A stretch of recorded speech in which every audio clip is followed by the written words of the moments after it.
여러분들께서는 여러분들이 지금까지 인생에 살아오시면서 가장 감격스러운 예배가 있었다면 어떤 예배이셨습니까? 여러분들 한 분 한 분이 다 나름대로 그런 경험이 있을 것 같습니다. 저는 아마 가장 간절하게 또 가장 뜨겁게 또 가장 감동적으로 드린 그런 예배가 있다면 아마 제가 군대 가서 드린 그 첫 예배가 아닌가 싶습니다. 군대 가서 그 갈급한 정말 그런 이 상황 속에서, 그리고 저는 이 7월에 입대되기 때문에 얼마나 더운지 정말 그 훈련을 받는 가운데 정말 입이 바짝바짝 타들어가고 목마른 사슴이 시냇물을 가라는 그 심정이 어떤 것인가를 정말 이런 거구나 하는 것을 체험할 정도로 그렇게 이 뜨거운 한여름에 그렇게 신병 훈련 속에서 훈련을 받았습니다. 그때 첫 예배, 이 수요 예배를 이제 드리게 됐는데, 이제 이 사단 이제 군종병이죠. 이 군종병에 이제 인도를 받아서 그렇게 이제 예배당에 들어갔습니다. 예배당에 앉자마자 울컥 이 눈물이 막 쏟아지는 거예요. 참 그동안 그렇게 많은 예배를 참석하고 예배를 드려왔지만 그때처럼 참 간절하고 또 하나님을 향한 간절한 정말 그런 갈급한 마음으로 그렇게 예배를 드린 적이 없습니다. 처음부터 끝까지 찬송만 불러도 막 눈에서 눈물이 쏟아지고, 기도만 드려도 그렇게 눈물이 쏟아지고, 말씀을 정말 제 마음속에 이렇게 좀 부딪혀오는데, 참 그 말씀 한 절 한 절이 얼마나 좀 귀하고 은혜가 되는지, 정말 그 예배를 처음부터 끝까지 참 눈물로 그렇게 예배를 드렸던 그런 기억이 있습니다. 여러분에게는 어떤 예배가 가장 여러분들의 인생에 기억되는 그런 예배였습니까? 감동 있는 예배였습니다. 노아가 홍수를 다 이제 마치고 방주에서 내렸을 때 가장 먼저 하나님께 제단을 쌓고 하나님께 예배를 드렸습니다. 노아는 정말 감격스러운 예배를 드렸을 것입니다. 정말 그 홍수의 심판 속에서 또 그 두려운 그 풍랑 속에서 하나님께서 생명을 보존해 주시고, 그리고 이제 새로운 삶을 허락해 주셨다는 그 사실에 감격하면서 예배를 드렸을 것입니다. 또 하나님께 새로운 헌신의 예배를 드렸을 것입니다. 다시는 정말 하나님의 마음을 근심시키지 않고, 하나님의 마음을 아프게 하지 않고, 하나님께서 탄식하지 않으시도록 그렇게 정말 하나님을 의지하고 믿음으로 말씀에 순종하며 사경나가는 그런 헌신의 결단을 그 예배 속에 드렸을 것입니다. 하나님께서는 그 노아의 예배를 기뻐 받으셨습니다. 그 향기를 흠양하셨다, 받으셨다 라고 그렇게 기록이 되었습니다. 하나님께서 노아의 그 감격스러운 예배를 받으신 뒤에 하나님께서 노아를 축복하십니다. 그 축복의 말씀이 천지를 창조하실 때에 아담과 하와에게 주셨던 그 축복의 말씀을 그대로 노아와 그 아들들에게 허락해 주십니다. 다시 말하면 노아는 제2의 아담이 된 것입니다. 그동안 하나님께서 아들 대신 주신 그 셋의 후손이 단절되었지만 노아를 통해서 그 후손의 믿음의 계보를 다시 잇게 하신 것입니다. 새로운 믿음의 조상으로 세우신 것입니다. 새로운 인류의 조상으로 노아를 하나님께서 세우시고 축복하신 것입니다. 이제 앞으로는 이 노아를 통해서 아브라함으로 그리고 다윗을 거쳐서 예수 그리스도로 이어지는 하나님의 구원의 계획을 이루시는 놀라운 새로운 시대가 시작되게 되었습니다. 하나님께서는 이제 노아와 또한 가족들 그리고 또 짐승들로 하여금 번성하여 이 세상에 충만하게 하실 것이라고 그렇게 말씀하시고 그들에게 복을 주십니다. 그 말씀이 1절 말씀입니다. 우리 같이 읽어보죠. 하나님이 노아와 그 아들들에게 복을 주시며 그들에게 이르시되 생육하고 번성하여 땅에 충만하라. 하나님께서는 인간을 축복하기를 원하십니다. 이 노아에게 주신 축복은 바로 이 땅의 모든 사람들에게 주시는 그러한 축복이기도 합니다. 하나님께서는 이제 새로운 세상, 새로운 질서를 세우십니다. 하나님께서 노아에게 주신 이 축복에 두 가지를 더해 주셨습니다. 첫 번째는 모든 자연 만물이 인간을 두려워하게 하셨습니다. 우리 2절 말씀을 같이 읽겠습니다. 땅의 모든 짐승과 공중의 모든 새와 땅에 기는 모든 것과 바다의 모든 물고기가 너희를 두려워하며 너희를 무서워하리니 이것들은 너희의 손에 붙였음이니라.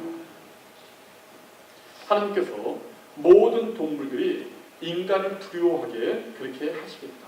그렇게 말씀하십니다. 이 홍수로 인해 새로 시작된 이 세상은 처음 하나님이 창조하셨던 세상과는 많이 달라졌습니다.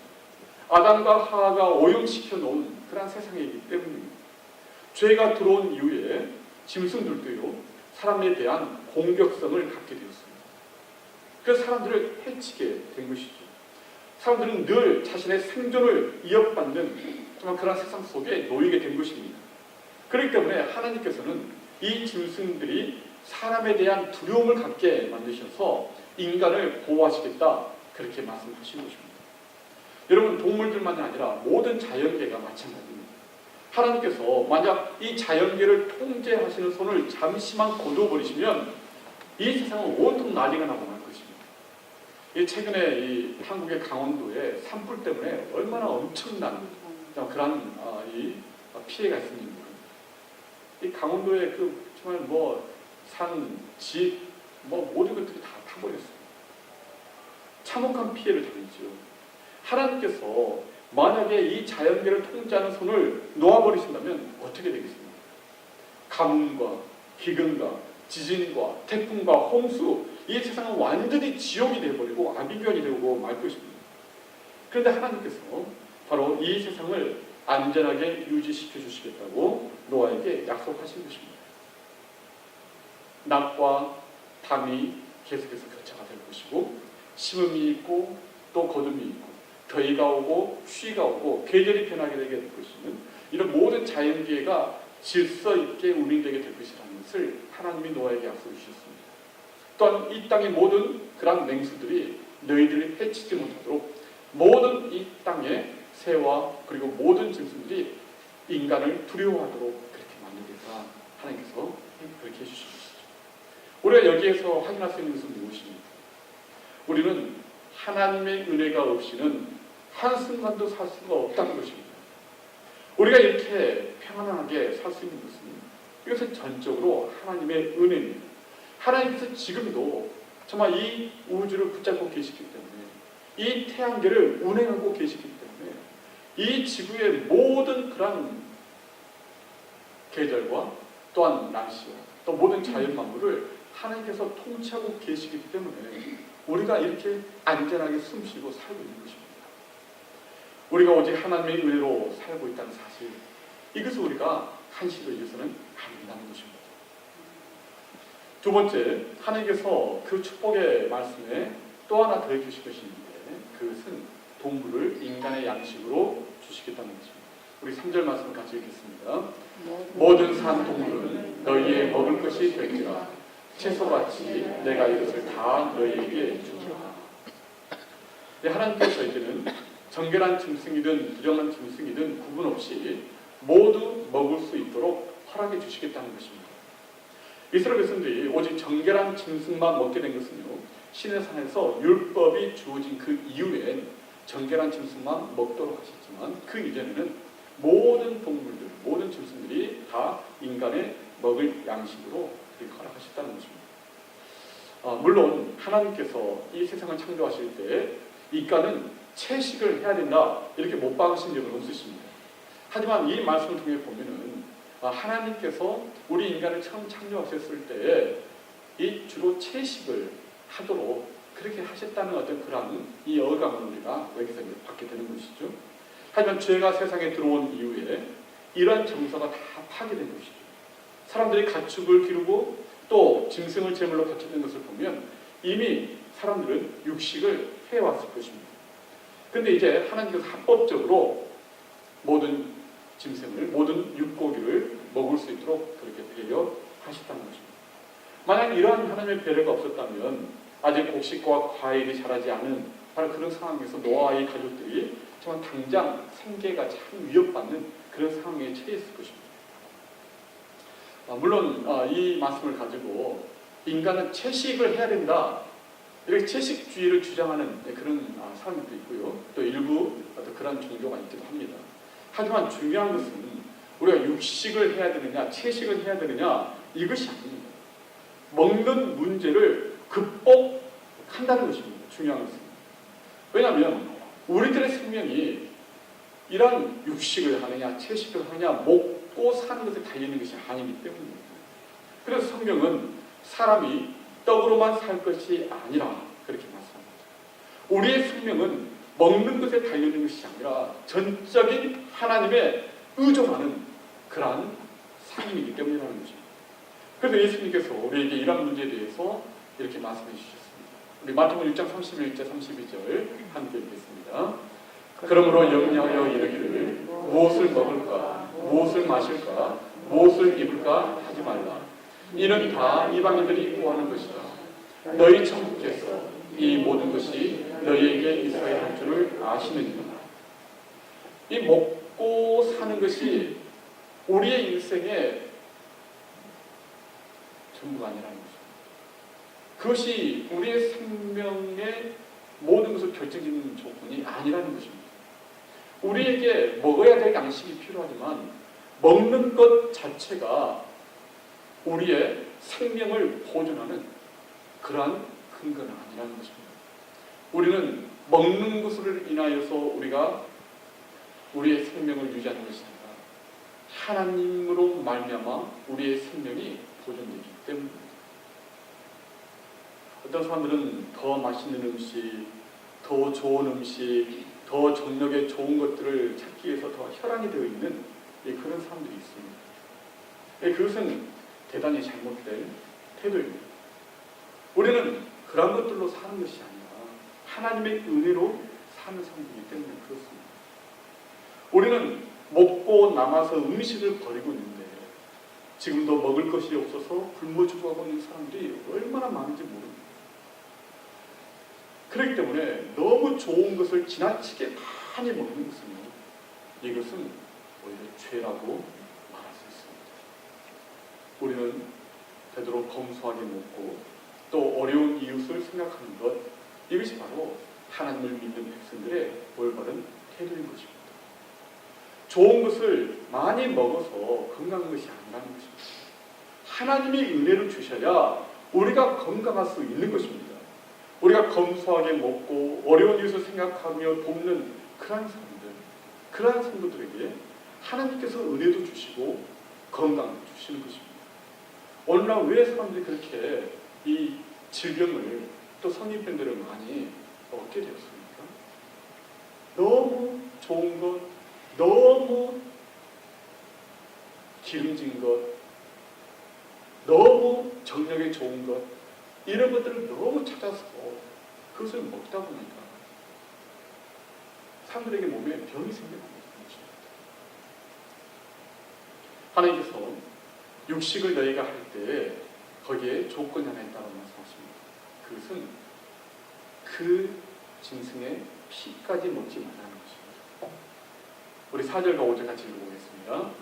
그러나 고기를 그 생명되는 피째 먹지 말 것이냐.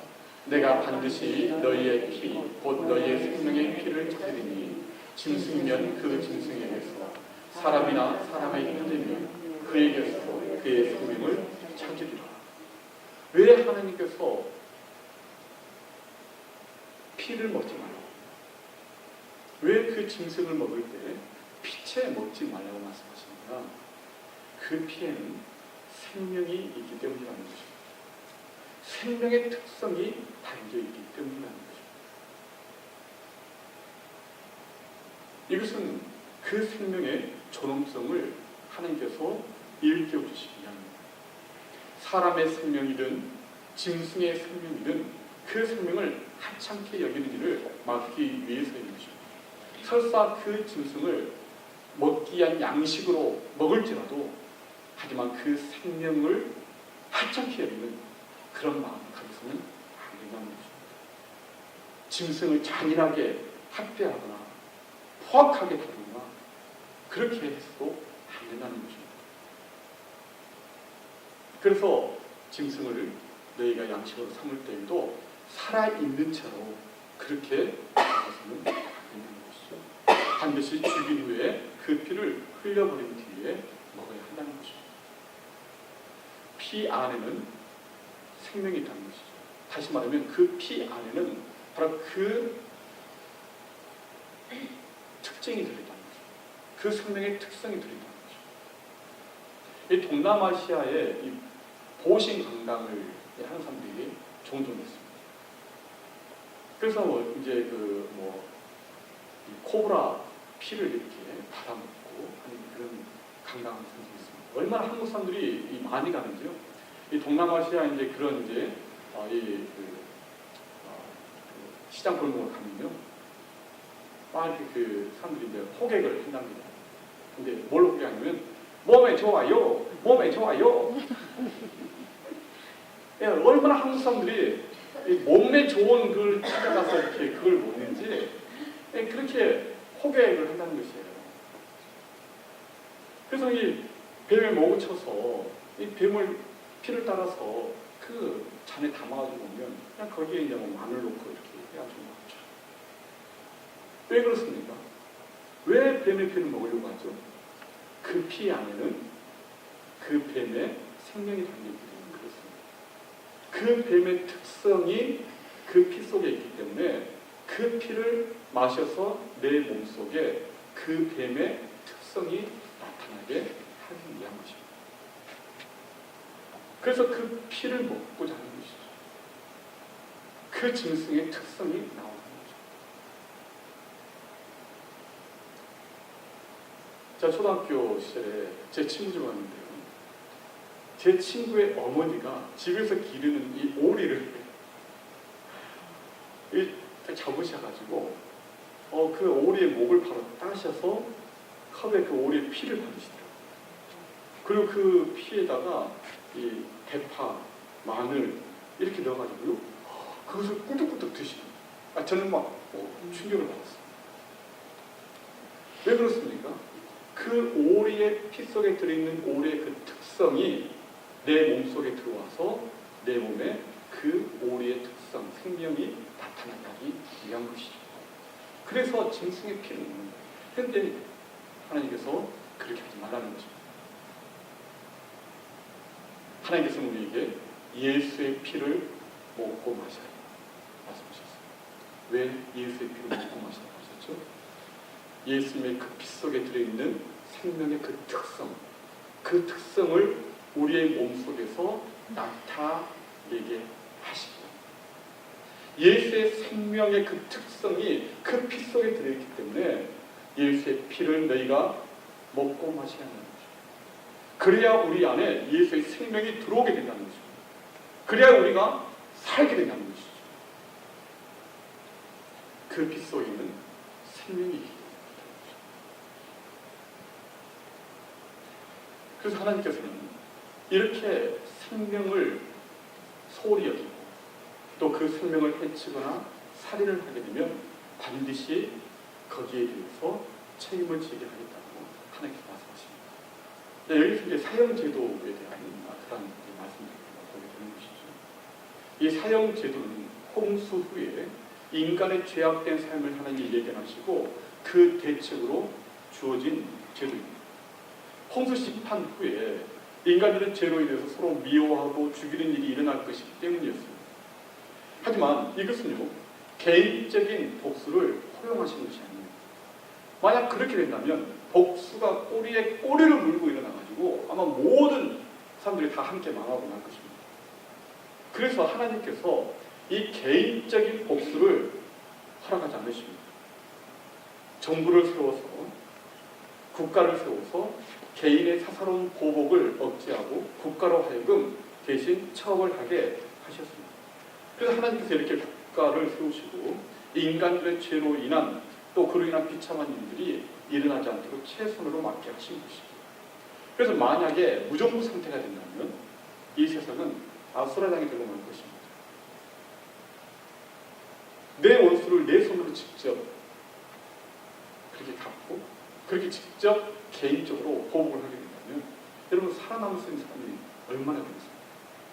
정말 무시무시하고 살벌한 그런 세상이 되고 말 것입니다. 그래서 하나님께서 국가를 세우시고 법과 제도를 세우신 것입니다. 이 국가는 하나님이 세우신 하나님의 도구입니다. 하나님께서 이 세상을 통치하시는 하나님의 대리기관입니다. 그래서 우리 그리스도인들은 이 국가의 정당한 그런 권세, 권력에 대해서 복종해야 한다는 것입니다. 사람의 생명이 왜 이렇게 소중하고 또 보호되어야 합니까? 사람이 바로 하나님의 형상으로 지음받았기 때문입니다. 우리 6절 말씀 같이 읽겠습니다. 다른 사람의 피를 흘리면 그 사람의 피도 흘릴 것이니 이는 하나님이 자기 형상대로 사람을 지으셨습니다. 하나님께서는 반드시 남의 피를 흘리는 자는 반드시 자신도 피를 흘리게 될 것이라고 경고하십니다. 그래서 사람을 학대하거나 부당하게 다루거나 죽이는 것, 살인하는 것은 바로 창조주 하나님에 대한 도전이고 범죄라고 하나님께서 못을 박으시는 것입니다. 여러분은 하나님의 형상대로 존귀하게 지음을 받은 존재라는 사실을 잊지 마시길 바랍니다. 여러분들은 몸보신 하기 위해서 그런 거 막 이렇게 먹고 그럴 존재가 아닙니다. 동시에 우리는 다른 사람들 역시 하나님의 형상이라는 사실을 기억하고 귀하게 여기도록 하시길 바랍니다. 사람이 하나님의 형상이기 때문에 형제를 사랑하는 것이 곧 하나님을 사랑하는 것이라고 하나님께서 그렇게 말씀하시는 것입니다. 이렇게 존귀하고 소중한 사람을 죽이고 살인한다는 것 있을 수 있는 일입니다. 그래서 하나님께서는 이러한 살인자를 사형에 처하도록 엄격하게 규정하신 것입니다. 인간의 생명의 존엄성을 하나님께서 지키시겠다는 것입니다. 하나님께서는 노아에게 이제 언약을 해주십니다. 무지개 언약이라고 불리는 언약이에요. 우리 15절, 16절 말씀을 함께 읽겠습니다. 내가 나와 너희와 및 육체를 가진 모든 생물 사이에 내 언약을 기억하노니 다시는 우리 모든 육체를 멸하는 홍수가 되지 아니한지라. 무지개가 구름 사이에 있으니 내가 보고 나 하나님과 모든 육체를 가진 땅의 모든 생물 사이에 영원한 언약을 기억하리라.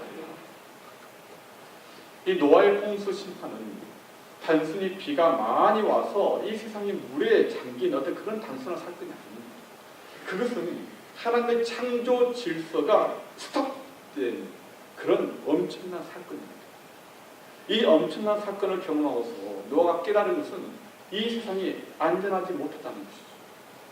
산이 언제 또 가라앉을지 모르고 땅이 언제 또 꺼질지 모르는 알 수 없는 그런 세상이라는 것입니다. 언제 바닷물이 밀고 들어올지 온 세상을 덮어버릴지 알 수 없는 정말 그런 일입니다. 하늘에 엄청난 그런 물들이 언제 또 한꺼번에 쏟아져 내려올지 알 수 없는 것입니다. 이 빗방울만 이렇게 떨어져도 또 하나님께서 진노하셔서 홍수를 이 세상을 몰아하시지 않을까.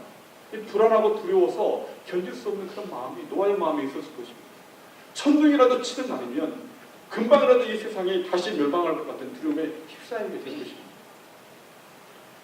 이렇게 불안한 마음 가지고 어떻게 세상을 살겠습니까? 그래서 하나님께서 노아의 마음을 안심시키십니다. 그리고 노아에게 약속해 주십니다. 언약을 주십니다. 내가 다시는 물로 모든 육체를 멸하는 그런 홍수를 일으키지 않겠다. 그렇게 약속을 해주시고 그리고 그 약속의 증표로 무지개를 보여주십니다. 그 노아의 그 마음과 또 그 두려움을 안심시켜 주시고 불안함을 떨쳐 씻어주시는 것이죠.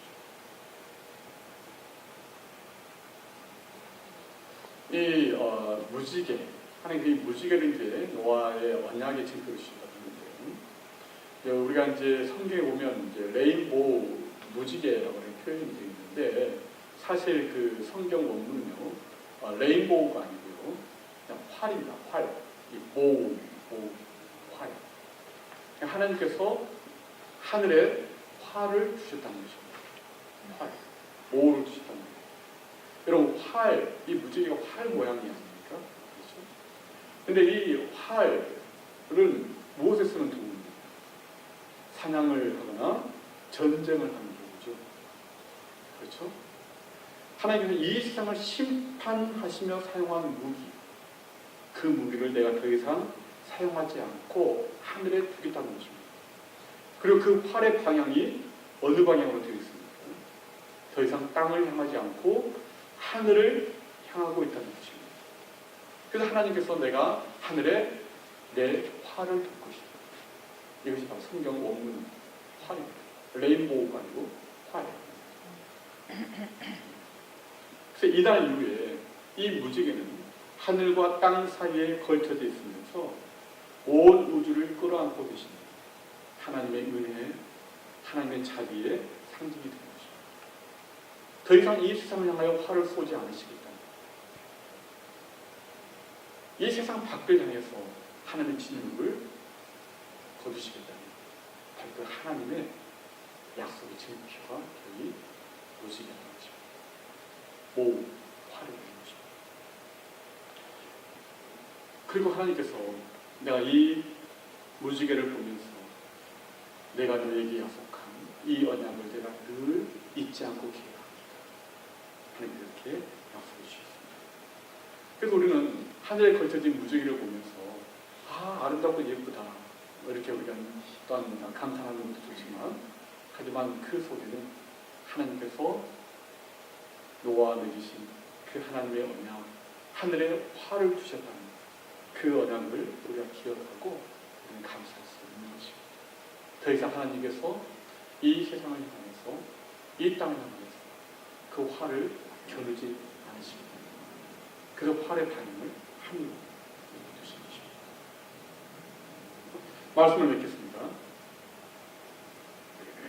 언약의 증거, 하나님께서는 우리에게 이제 그 언약의 증거로 십자가를 보여주셨습니다.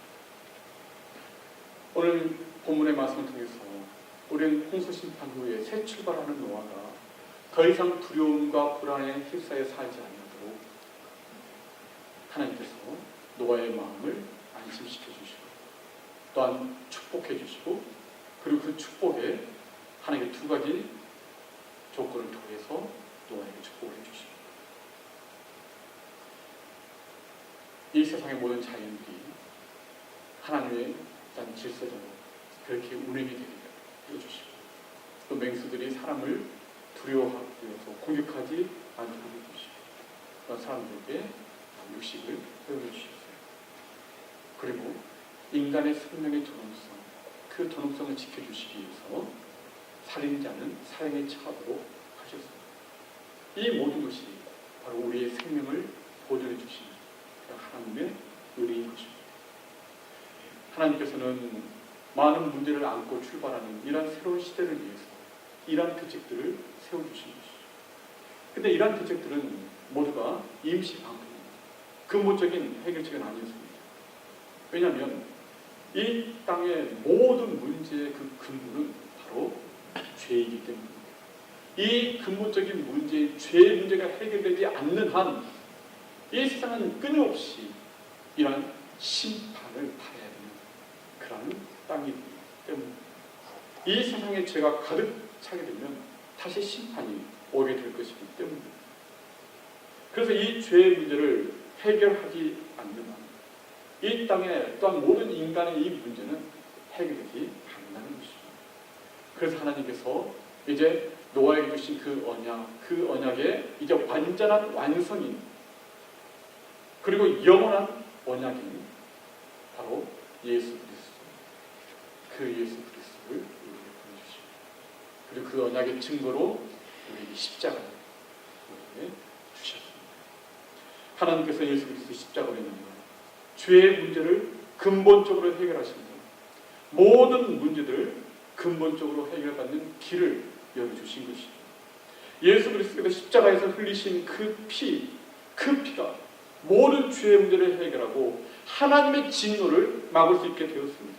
이제 누구든지 예수 그리스도를 믿는 자는 죄 사함을 받게 되고 하나님의 진노와 그 심판을 벗어나게 된 것입니다. 그래서 새 언약이라고 말씀하시는 것이죠. 노아의 언약이 옛 언약이었다면 이제 예수 그리스도 이 언약은 새 언약입니다.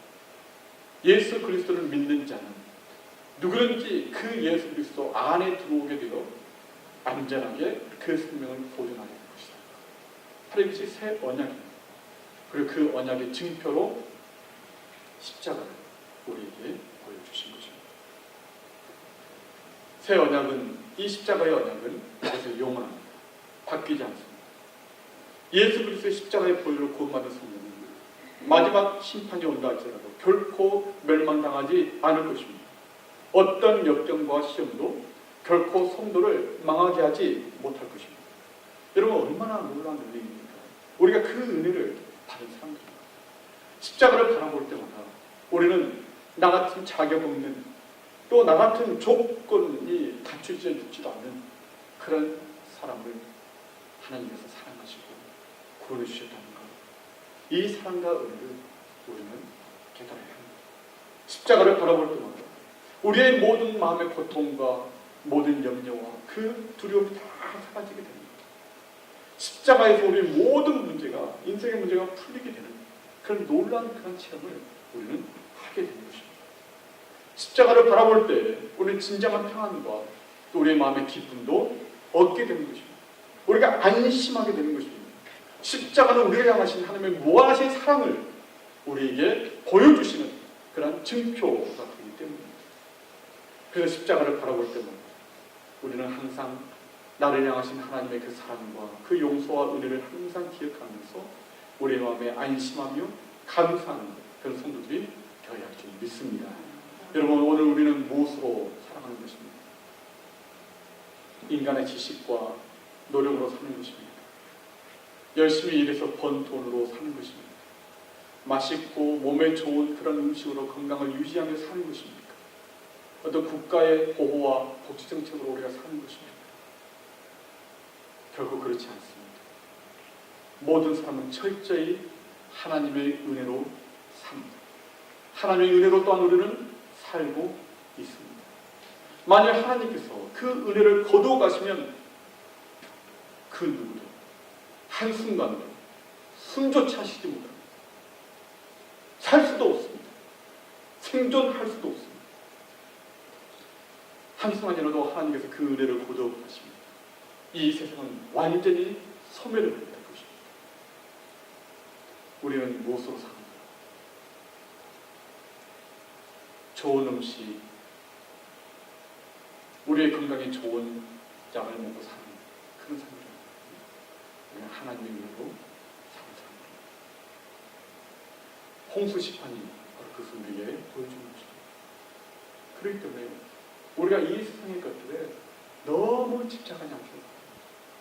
우리가 건강해야 되지만 건강을 위해서 운동도 하고 또 좋은 음식도 먹고 또 몸에 좋은 그런 약도 우리가 먹어야 되지만 여러분, 그것에 너무 집착하지 마시기 바랍니다.